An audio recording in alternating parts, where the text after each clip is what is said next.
যাদের Islamic video ভালো লাগে না, যাদের হাদিস শুনতে ভালো লাগে না, তারা ভিডিওটা স্কিপ করুন।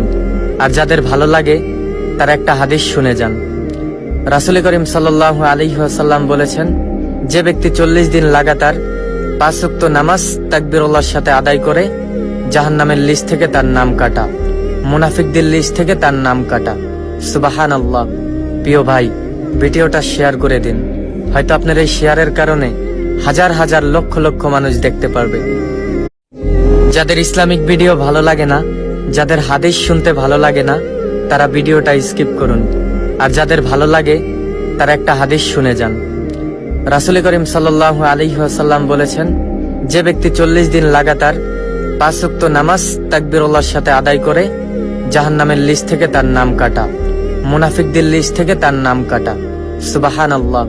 প্রিয় ভাই, ভিডিওটা শেয়ার করে দিন। হয়তো আপনার এই শেয়ারের কারণে হাজার হাজার লক্ষ লক্ষ মানুষ দেখতে পারবে।